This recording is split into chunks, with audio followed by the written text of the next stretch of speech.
Charles পঞ্চম ১৬ শতকে আন্দালুসিয়ার পতনের পর বিশ্বের সবচেয়ে শক্তিশালী শাসকদের একজন ছিলেন স্পেনের রাজা ১৫১৬ সাল থেকে এবং পবিত্র রোমান সম্রাট ১৫১৯ সাল থেকে চার্লস পঞ্চম। চার্লসের অধীনে ছিল বিশাল সাম্রাজ্য, স্পেন, আমেরিকায় নতুন আবিষ্কৃত উপনিবেশ, ইটালি থেকে নেদারল্যান্ডস পর্যন্ত। তবে ইতিহাসে তার স্মরণীয় হয়ে থাকার অন্যতম একটি অদ্ভুত বিষয় হল তিনি নিজের সৎ দাদিমার সঙ্গে সম্পর্ক গড়ে তুলেছিলেন। চার্লসের দাদু ছিলেন বিখ্যাত ক্যাথলিক রাজা ফার্ডিন্যান্ড, যিনি মুসলিম শাসিত নাসরিদ গ্রানাডা দখল করেছিলেন। তার প্রাণসঙ্গিনী ইসাবেলার মৃত্যু হলে ফার্দিনান্ড বিবাহ করেন আকর্ষণীয়া ও বেলেল্লাপনার জন্য কুখ্যাত জার্মানা ডি ফুয়াকে।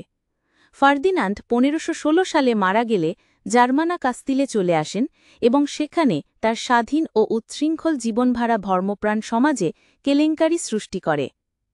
পরবর্তী কিছু ইতিহাসবিদ এই সম্পর্ককে বাতিল করে দিলেও সে সময় ১৮ বছর বয়সী নবরাজা চার্লস ও ২৯ বছর বয়সী জার্মানার মধ্যে একটি প্রেমঘটিত সম্পর্ক ছিল এমন সম্ভাবনা একেবারে উড়িয়ে দেওয়া যায় না। জার্মানার উইলে তিনি একটি মুক্তার মালা একজন সম্রাটের কন্যার নামে রেখে গিয়েছিলেন, যা হয়তো চার্লসের সঙ্গে তার সম্পর্কেরই ফসল। নিজের সৎ দাদিমার সঙ্গে প্রেম করা নিঃসন্দেহে ইতিহাসের একটি স্মরণীয় বিচ্যুতি, তবে জার্মানা বৃদ্ধা ছিলেন না, বরং যৌবনের চূড়ায় এ কথা স্মরণযোগ্য। এই ব্যতিক্রমী কাহিনী ছাড়াও চার্লস ছিলেন হ্যাবসবার্গ সাম্রাজ্যের সর্বোচ্চ ক্ষমতাধর শাসক। তিনি ওসমানী সুলতান সুলাইমানের সঙ্গে ভূমধ্যসাগরের প্রাধান্য নিয়ে লড়াই করেছিলেন, আন্দালুসিয়ার গোপন মুসলিম জনগোষ্ঠী মরিস্কোদের ওপর কঠোর নিপীড়ন চালান, আলহামরা প্রাসাদের ভেতর একটি রেনেসা ধাঁচের প্রাসাদ নির্মাণ করেন।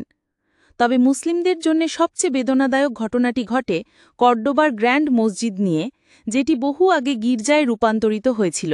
সেখানে শহর কর্তৃপক্ষ মসজিদের কেন্দ্রস্থলে একটি বিশাল ক্যাথেড্রাল নির্মাণ করে বসান, যার ফলে মূল মসজিদের স্থাপত্যিক ঐতিহ্য চরমভাবে ধ্বংস হয়। চার্লস এই নির্মম ভ্যান্ডালিজমের বিরুদ্ধে ক্ষোভ প্রকাশ করে বিখ্যাত উক্তি দেন, নবঃশঙ্খ, তোমরা এমন কিছু নির্মাণ করেছ যা তোমরা পৃথিবীর অন্য যে কোনো স্থানেই করতে পারতে, কিন্তু এতে তোমরা এমন কিছু ধ্বংস করেছ যা ছিল বিশ্বের একমাত্র ও অনন্য।